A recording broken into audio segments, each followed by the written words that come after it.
بەئیزنی خوای گەورە ئەگەر لە ساڵانی ڕابردوو ئێمە لە ڕێگای ئاهەنگ و بۆنە جاجاکانەوە یادی یەکەتیمان کردبێتەوە، ئەمجارە بە شێوەیەکی زۆر جیاوازەوە یادی یەکەتی یەکەینەوە. یادی یەکەتیمان کردوێتەوە بە هەنگاونان بەرەو نوێبوونەوە و چاکسازی. هەنگاوێکی گەورەمان ناوە لە پێناوی چارەسەرکردنی هەڵەکانی ڕابردوومان. هەنگاوێکی گەورەمان ناوە لە پێناوی ئاشتکردنەوەی یەکێتی لەگەڵ جەماوەر و کۆمەڵانی خەڵکی کوردستانەوە. هەنگاوێکی گەورەمان ناوە لە پێناوی دووبارە ناساننەوەی یەکێتی نیشتیمانی کوردستان، ڕوئیای یەکێتی نیشتیمانی کوردستان و سیاسەتەکانی یەکێتی نیشتیمانی کوردستان بە کۆمەڵانی خەڵکی کوردستانەوە. هەنگاوی گەورەمان ناوە، بەڵام کۆتایی هەنگاومان نەناوە. کارە قورسەکە ئێستا دەست پێەکە، چونکە دوای 6 مانگی کارکردن سەدان کۆبوونەوە، هەزاران سەعات بەشداری لە کۆبوونەوە و گفتوگۆ کە گەیشتە 3 ڕۆژی چڕ و پڕی دیداری یەکێتی. ئەمڕۆ راپۆرتی کۆتایی دیداری یەکێتیمان پێشکەش کرا.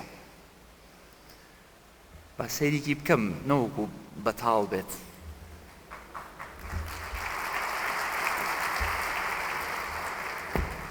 خۆشبەختانە بەتاڵ نییە، ئەمە ئیش و ڕەنج و ماندووبوونی ئێوەی بەڕێزە. خۆشیشە بۆ ئەگەر بەتاڵ بووایە جام تاکە.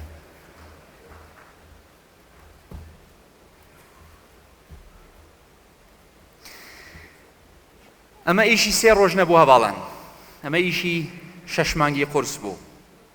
بۆیە ئەمەوێ لێرەوە سوپاسی ئێوەی بەڕێز بکەم، سوپاسی ئێوەی کادری یەکێتی نیشتیمانی کوردستان بکەم، سوپاسی ئێوەی ئەندامانی یەکێتی نیشتیمانی کوردستان بکەم، سوپاسی ئێوەی سەرکردەی یەکێتی نیشتیمانی کوردستان بکەم بۆ پشتیوانیتان و بۆ بەشداریتان لە نوێبوونەوە و چاکسازی یەکێتی نیشتیمانی کوردستان.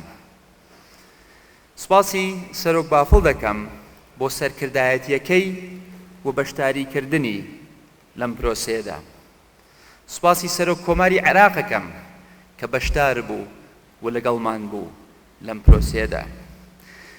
سوپاسی هەموو ئەو خۆبەخشانە ئەکەم کە شەو نخوونیان کرد و شەو ڕۆژیان خستە سەر یەک و ماندوونە ناسانە کاریان کرد بۆ ئەوەی دیدارەکەمان بە ڕێکوپێکی بچێ بەڕێوە. و بێویژدانیەکی شەبێ ئەگەر سوپاسی تیمی پرۆتۆکۆڵ و تیمی بۆنە و مەراسیمەکانی یەکێتی نیشتیمانی کوردستان نەکەم کە مەراسیمێکیان بۆ ڕێخستین و دیدارێکیان بۆ ڕێخستین کە زۆر دوور بوو لەو فەوزایی کە یەکێتی پێی ڕاهاتووە. وە سوپاسیانەکەم.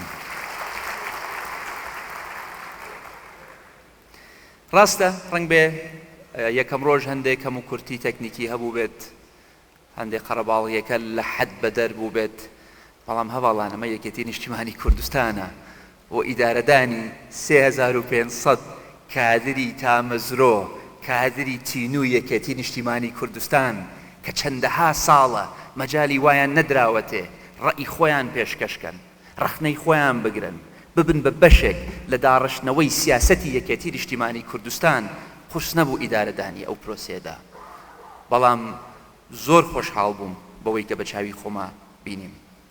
سوپاسی ڕێخەرانی لیژنەکانەکەم کە توانیویان سەرباری ئەو فشارەی کە لە سەریان بوو سەرپەرشتی لیژنەکانیانە کرد و سەرپەرشتی گفتوگۆکانیانە کرد و دەرفەتیاندا بۆ وەرگرتنی ئەو هەموو ڕە و بۆ چوونە جیاوازانە.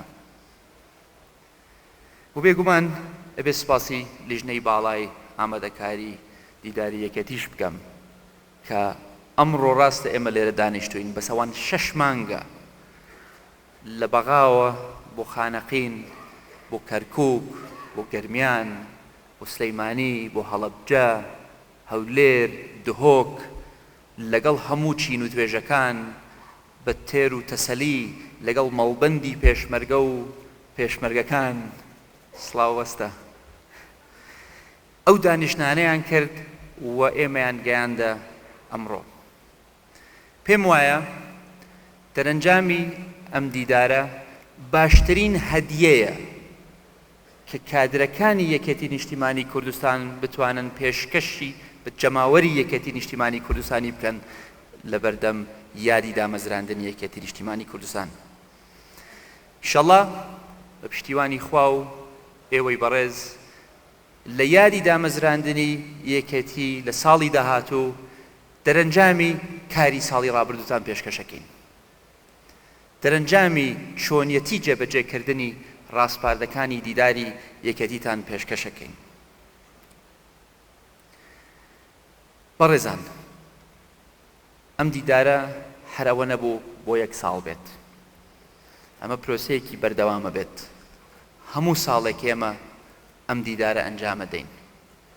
چونکە چاکسازی و نوێبوونەوە هەنگاوێک نییە کە یەک جار بیکەی، بڕیارێک نییە یەک جار بیدەی، وەکو سویچێک نییە یەک جار دایگی سێنی بڵێ فەرمەوە چاکسازیم کرد و ئیتر دەتوانم پاڵ بدەمەوە بچمەوە ماڵێ و واز لە هەموو شتێک بێنم. نەخێر، چاکسازی و نوێبوونەوە پێویستی بە بەردەوامبوون هەیە. بۆیە با پێتان بڵێم هەنگاوەکانی داهاتوو چیە بن. ئەم ڕاستپاردانە کە ئەمڕۆ تەسلیمی بەندەی مخلستان کرا پێشکەش بە ئەنجومەنی سەرکردایەتی ئەکرێ. دەوێت دوای گفتوگۆیەک بڕگە بە بڕگە ئەخوێنرێتەوە و ئینشەڵڵا پەسەند دەکرێ. کە پەسەند کرا هەر مەکتەبێک یان بەشێک یان بەرپرسێک دەستنیشانەکرێ بۆ جێبەجێکردنەی ئەو بەشەی کە پەیوەندی بە مەکتەبەکەی خۆیەوە دەبێت. بەس لەوێ ناوەستین، یەکەیەکی تایبەت پێکەهێنین لە کادرە دڵسۆز و شارەزا و پسپۆڕەکانی یەکێتی نیشتیمانی کوردستان بۆ چاودێریکردنی چۆنیەتی جێبەجێکردنی ڕاستپاردەکان و هەڵسەنگاندنی چۆنیەتی جێبەجێکردنی ڕاستپاردەکان و بە بەردەوامی ئەم پرۆسەیە بە شەفافی پێشکەش بە ئێوەی کادرانی یەکێتی نیشتیمانی کوردستانەکرێ. ئەم ڕاستپاردانە نهێنی نابن، نهێنی نین، ئاشکرا دەکرێن و هەموو بەشداربووان راپۆرتە کۆتاییەکە ئەبینن. لە ئێستاوە ئەڵێم لەوانەیە هەندێک کەس نیگەران بن، لەوانەیە هەندێک کەس وشە و وتەکانی خۆیان نەبیننەوە لە ناو راپۆرتەکە، لەوانەیە هەندێک کەس پێشنیارەکانیان نەبیننەوە لە ناو راپۆرتەکە. لە ئێستەوە داوای لێبوردن لەو کەسانە ئەکەین، داواکارین کە ئەگەر ئیشێکی خۆیانیان نەبینی یان پێشنیارێکی خۆیانیان نەبینی زویر نەبن و ئەمە ساردیان نەکاتەوە، چکەن بەشداریان و پێشکەشکردنی ئەو ڕێیان یان پێشکەشکردنی ئەو پرۆژەیان خۆی لە خۆیدا هەنگاوێکی گرنگ بوو بۆ دەوڵەمەندکردنی فکری یەکێتی نیشتیمانی کوردستان. بەڵام ئەو وعدەتانە دەینێ کە هەر راپۆرتێک کە پێشکەش کراوە و هەر پێشنیارێک کە بە فەرمی تەقدیم کراوە وەکو ملحەقێک هاوپێچەکرێ لەگەڵ ئەو راپۆرتەی کە راپۆرتی کۆتاییە بێ.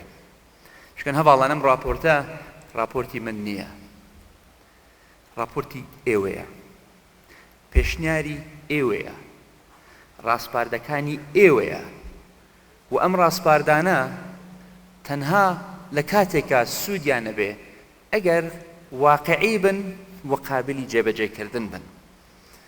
بۆی لە ئێستاوە ئەڵێم خۆتان حازرکەن بۆ ساڵی داهاتوو، لە ئێستاوە ئەڵێم لە پێش یادی دامەزراندنی یەکێتی لە ساڵی داهاتوو هەڵسەنگاندنێکی ورد دەکەین بۆ چۆنیەتی جێبەجێکردنی ئەم ڕاستپاردانە و لە ئێستا بەدواوە ئێوە یەکێتیەکی نوێترە بیننەوە، یەکێتیەکە بینن کە خاوەن ڕوئیایەکە بێ، یەکێتیەکە بینن کە خاوەن دیدی خۆی ئەبێ، خاوەن شوناسی خۆی ئەبێ، خاوەن سیاسەتی خۆی ئەبێ و ئەو سیاسەتەش توانن دەستخۆشی لە خۆتان بکەن. ئەم سیاسەتانە ئێوە داتان ڕشت نەسەپێنرا بەسەرتانە. لە 10 ساڵی ڕابردوو بەقەدەر ئەمڕۆ ئەوەندە گەشتبین نەبوومە لە ئایندە یەکێتی نیشتیمانی کوردستان، چکەم بە چاوی خۆم بینیم یەکێتی چه هێزێکی تایە، چه عەقڵێکی تایە، چه دڵسۆزیەکی تایە. ئەوە بەداخەوە ئێمە نەمانتوانیوە لە ڕابردوو ئەم هەموو هێز و فکر و هزرە کۆ بکەینەوە و بیخینە گەڕ لە پێناو خزمەتکردنی کۆمەڵانی خەڵکی کوردستان. بەڵام ئێستا هەستەکەم ئەو ئیشە ئەکەین کە ئەبوایە زۆر دەمێک لەم و پێش بمان کردایە.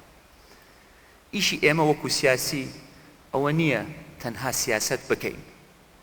ئیشی ئێمە وەکو سیاسی ئەوەیە کە سیاستمان هەبێ تاکو بیکەین.